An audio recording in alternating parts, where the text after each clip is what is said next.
This is our debate for English. The deepest principle in human nature is the craving to be appreciated.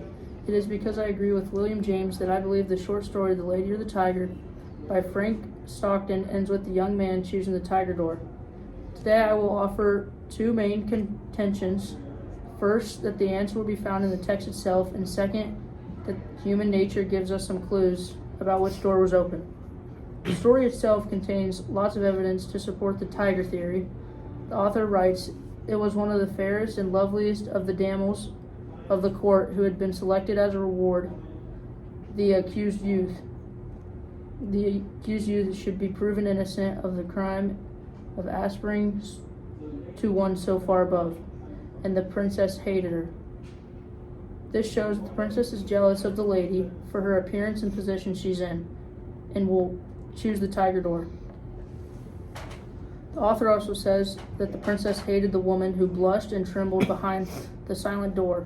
In that quote, the author writes, "She had dared to raise her eyes to the loved one of the princess, and with all the intensity of the savage blood transmitted to her through long lines of holy barbaric ancestors.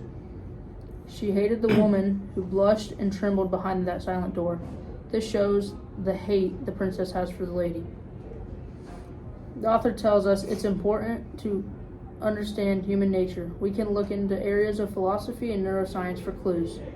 First, author Robert A. said that jealousy is a disease, love is a healthy condition that the mature mind often mistakes for one another. This shows that the princess will have so much pressure and will mistake life for death. Second, the philosopher Rebecca Baker believes that someone in love doesn't want to lose their loved one, but would rather hurt them. In that quote, she wrote, "When someone truly loves you, their deepest fear isn't losing you, it's hurting you." This shows that the princess would rather see the youth die, lose him, than go through the tiger door, than lose him, go to another woman. It is for both of those reasons that I say the story ends with the young man choosing the tiger door. To start my debate, I would like to say a quote that says, "The best proof of love is trust." It is because I agree with brothers that I believe that the short story, The Lady or the Tiger by Frank Stockton ends with the young man choosing the lady door. Today I will offer two main contentions. First, that the answer can be found in the text itself, and second, that human nature gives us some clues about which door was open. The story itself contains lots of evidence to support the lady theory. My first quote from the book is that the lover was looking at the princess while she was telling him what door to pick. The author writes, "He saw by that power of quick perception which is given to those whose souls are one, that she knew behind which door crouched the tiger and behind which stood the lady." This quote shows that the princess and the lover's souls were one, and they knew each other's actions and thoughts. My second quote from the book is that the princess gave a signal to the lover to go through the right door. The author writes, "Without the slightest hesitation, he went to the door on the right and opened it." This shows that he doesn't have the slightest doubt in her decision for him, because he truly believes it's the door with the lady. My last quote from the book is that the princess starts having horrifying thoughts of her lover being eaten by the lion. The author writes, "How often in her walking hours and in her dreams had she started in wild horror, and covered her face with her hands as she thought of her lover opening the door on the other side, of which waited the cruel fangs of the tiger." This shows how bad she feels about her lover even having a chance at being eaten by the lion. The author also tells us it is important to understand human nature. We can look into the areas of love and physiology for clues. My first quote from Human Nature is about the changes in our brain when we connect with someone.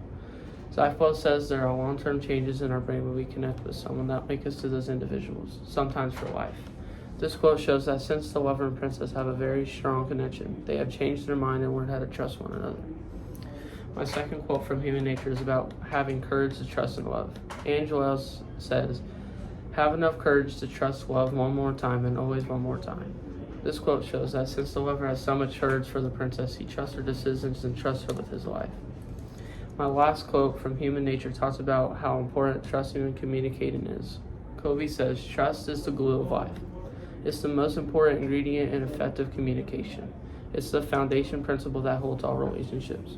This quote shows that the lover and princess have this trust and communication, and this shows they can get through anything together. It is for both of these reasons I say the story ends with the young man choosing the lady door. I have a question. You stated in a quote from the story that said, without the slightest hesitation, he went to the door on the right. How does that correlate to the lady door being opened? Well, he's confident that the princess knew which door he had either the tiger or lady, and he's confident that she would try and save him from the tiger. One of your quotes says, if someone truly loves you, they would rather hurt you than lose you. But if the princess picks the tiger door, wouldn't she just be doing both? In that context, losing him means losing a relationship and or a friend. I have another question. You stated that long-term changes in our brain when we connect with someone that link us to those individuals. How will they have a connection in the long term if they aren't going to be together anyways? Well, in the quote it says only sometimes for life. And for the princess, she might not even be able to have that lifelong connection. But since they have that connection now, maybe she will keep him from dying. In the beginning of the debate, you said a quote about an important principle in human nature is to be appreciated. Can you explain how that helps the side of your tiger door be open? Yes, the lady wanted to be appreciated, not left out. For my strongest point, I would like to go back to the story in which shows that the lover will never come back. In that quote, the author states, often had she seen or imagined that she had seen this fair creature throwing glances of admiration upon the person of her lover, and sometimes she thought those glances were perceived and even returned. For my strongest point, I would like to go back to the story, show how much the lady does not want her lover to open the tiger door. The author says, how often in her walking hours and in her dreams has she started in wild horror and covered her face with her hands as she thought of her lover opening the door on the other side, of which waited the cruel fangs of the tiger. Who do you think won the debate?